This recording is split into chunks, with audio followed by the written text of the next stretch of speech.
I'm so glad we're finally getting War for Cybertron toys of characters we never got before!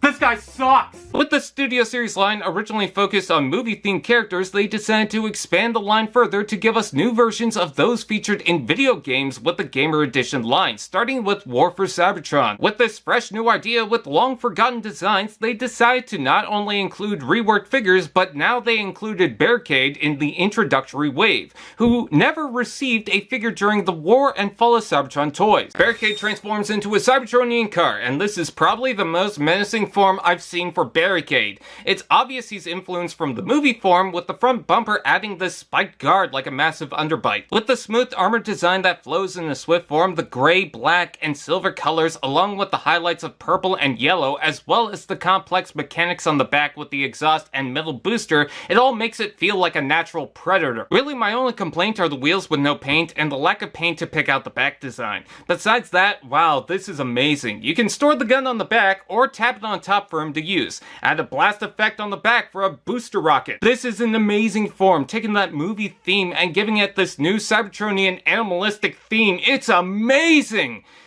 Too bad about the other form. Robot mode.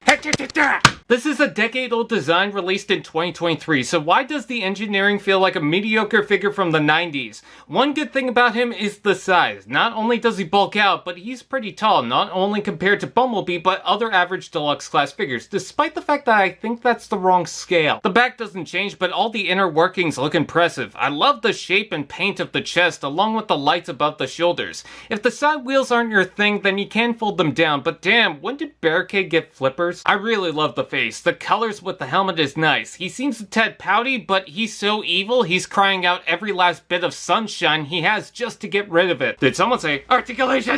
Ball jointed head, ball joint shoulders, rotation below, elbow bend, ball joint wrist, waist rotation, ball joint hips, rotation below, knee bend, and foot joint. Posability is, well, unacceptable by today's standards. I don't mind if a figure leaves out the wrist, waist, or foot joint, whatever. But when it ruins the basics, then go back to the drawing board. The head's too tight, the backpack hits the arms, the thumb hits the panel, and the feet seem loose. But the worst part has to be the knees and elbows, only bending to a humiliating 40 degrees. They're way too bulky, but this is inexcusable. They could use a double joint or something, but all this really kills the joy. Let's take a look at the accessory. He comes with an in-game Neutron assault rifle. This can be stored on the back, or you can pop off the entire arm and replace it with the gun. This can be swapped with Bumblebee and has blast ports for blast effects. So to sum up what I think of the Barricade figure, I think this mold is pretty lucky. The major selling point, I think, besides the amazing car and the size, is the fact that this is the first time this design got a toy. But that doesn't mean I can look past the issues. This is a modern Studio Series figure.